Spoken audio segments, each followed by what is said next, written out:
నరేంద్ర మోదీ గారి నాయకత్వం, గారి నాయకత్వం, పురంధేశ్వరి గారి నాయకత్వం. భారత్ మాతాకి, భారత్ మాతాకి.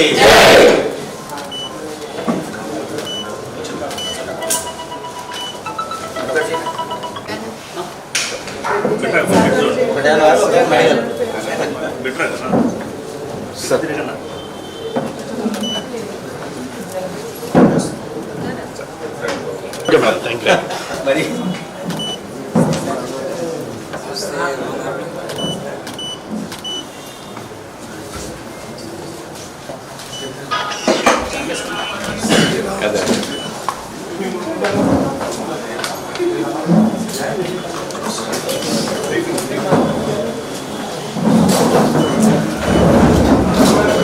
సామూహిక అందరూ కూడా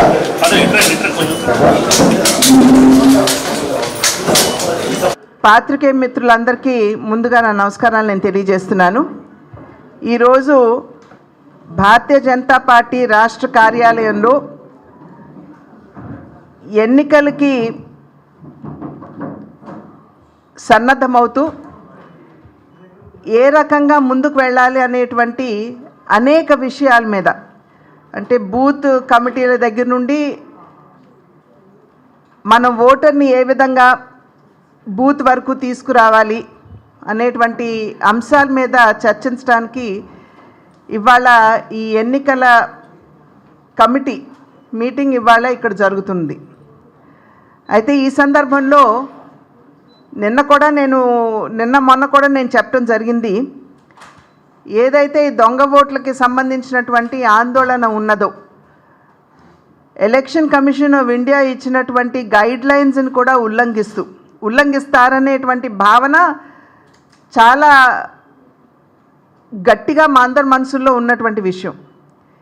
ఎందుకంటే నిన్న మొన్న కూడా మన రాష్ట్ర రెవెన్యూ మంత్రి ధర్మాన ప్రసాద్ గారు వారు మాట్లాడుతున్నటువంటి సందర్భంలో వాలంటీర్స్ ఓటర్ని బూత్కి తీసుకుని వచ్చి ఓటు వేయించడం మాత్రమే కాకుండా వాళ్ళు బూత్ ఏజెంట్లుగా ఉండాలి అని చెప్పి వారు చెప్పడం జరిగింది. ఇది క్లియర్గా ఈసీఐ ఇచ్చినటువంటి ఆదేశాలని వారు ఒక రకంగా ఛాలెంజ్ చేయటం అండ్ దానికి విరుద్ధంగా ప్రవర్తించడం.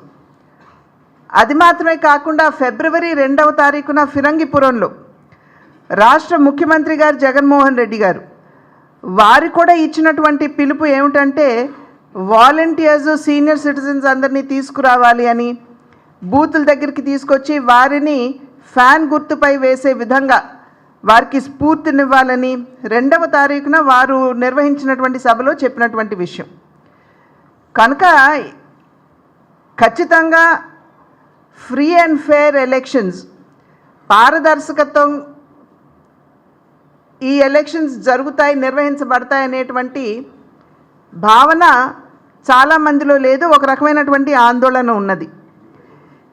నేను తిరిగి ఈసీఐకి అంటే చీఫ్ ఎలక్షన్ కమిషనర్ గారికి నేను లేఖ రాయటం జరిగింది.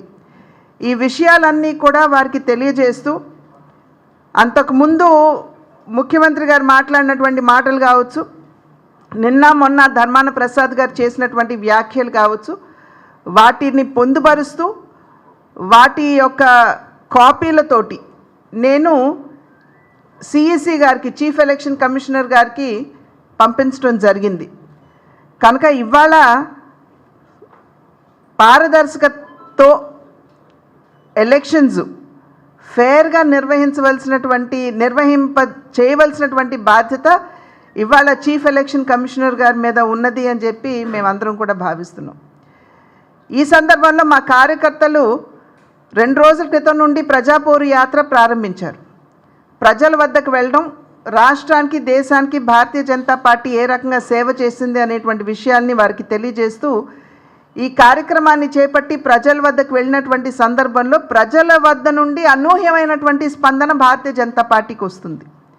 నరేంద్ర మోడీ గారి నాయకత్వాన్ని ప్రతి ఒక్కరూ కూడా స్వాగతిస్తూ ఆశీర్వదిస్తూ, ప్రత్యేకించి 500 సంవత్సరాల కళ ఏదైతే ఉందో, అయోధ్య రామ మందిర నిర్మాణం ఏదైతే ఉందో ఆ కళని సాకారం చేసినటువంటి నేపథ్యంలో అంతటి సమర్థవంతమైనటువంటి పాలన, అవినీతి రహిత పాలన, వారసత్వ నేపథ్యం లేనటువంటి పాలన దేశానికి నరేంద్ర మోడీ గారు అందించినటువంటి సందర్భంలో ప్రజలందరూ కూడా బాగా భారతీయ జనతా పార్టీని ఆశీర్వదించాలి అనేటువంటి భావనలో ఉన్నట్లుగా కార్యకర్తలందరూ దగ్గర నుండి మాకు వచ్చేటువంటి ఫీడ్బ్యాక్.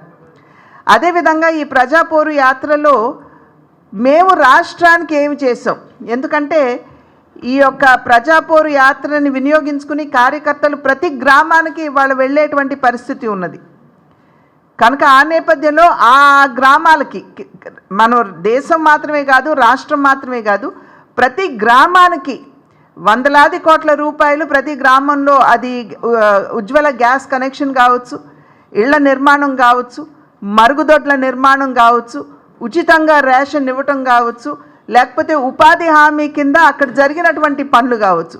కనుక ప్రతి గ్రామానికి కూడా ఇవాళ వందలాది కోట్ల రూపాయలు కేంద్ర ప్రభుత్వం నుండి అక్కడ అభివృద్ధి కార్యక్రమాలకని చెప్పి వచ్చినటువంటి నేపథ్యం కనుక ఇవన్నీ కూడా వివరించి ప్రజలకి తెలియజేస్తున్నటువంటి సందర్భంలో వారు సైతం భారతీయ జనతా పార్టీని రాష్ట్రంలో కూడా ఆశీర్వదించడానికి ముందుకు వస్తున్నటువంటి నేపథ్యం కనుక ఆ విషయాలన్నింటినీ కూడా చర్చించుకుంటూ మనం ఏ రకమైనటువంటి కార్యాచరణతోటి ఎన్నికల దృష్ట్యా మనం సంస్థాగతంగా మన బలాన్ని బేరీజ్ వేసుకుంటూ మనం ఓట్లు ఏ విధంగా తెచ్చుకోవాలి అనేటువంటి విషయం మీద ఇవాళ దృష్టి సారించి ఆ విషయాలన్నింటిపై ఇవాళ చర్చించడం జరుగుతుంది. కార్యకర్తలందరూ కూడా ఉత్సాహంగా ఉన్నారు. ఖచ్చితంగా భారతీయ జనతా పార్టీని ఒక బలీయమైనటువంటి శక్తిగా తీర్చిదిద్దాలి అనేటువంటి కృత సంకల్పంలో అందరూ ఉన్నటువంటి కార్యకర్తలు అందరూ ఉన్నటువంటి సందర్భంలో భారతీయ జనతా పార్టీ ఫలితాలు మెరుగ్గా ఉంటాయని చెప్పి మేము అందరం కూడా విశ్వసిస్తున్నాం.